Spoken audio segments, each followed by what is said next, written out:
Libya कश्ती हादसे में गुजरावाला का नौजवान सुफियान भी जाँ बहक हो गया। सुफियान माह कबल रोजगार के सिलसिले में पाकिस्तान से रवाना हुआ था। इसी हवाले से मजीद जानते हैं डॉन न्यूज़ के नुमाइंदे इकबाल मिर्जा से। जी इकबाल, बताइएगा, सुफियान के घर ताज़ियत करने वालों का सिलसिला जारी है, क्या मजीद तफसील है?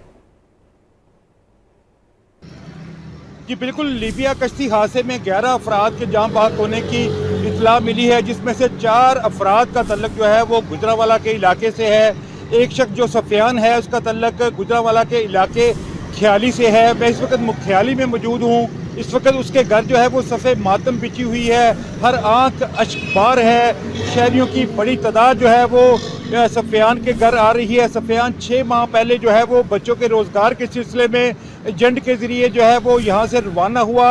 इसके 3 बच्चे हैं और इस वक्त जहाँ पर लोगों की बड़ी तादाद तज़ियत के लिए इनके घर पहुँच रही है और अहले खाना जो है इस वक्त गम से नडाल हैं। जबकि दूसरे जो 3 अफराद हैं, एक का तल्लुक जो है वो गुजरात के इलाके से है, दूसरे का तल्लुक जो है वो मंडी बॉलदिन के इलाके से है। इस वक्त FIA हुकाम की तरफ से एजेंट्स के खिलाफ कार्रवाई भी की जा रही है और FIA हुकाम का कहना है कि इस मामले में मुलव्वस जो अफराद हैं उनको जल्द अज जल्द गिरफ्तार कर लिया जाएगा। जी।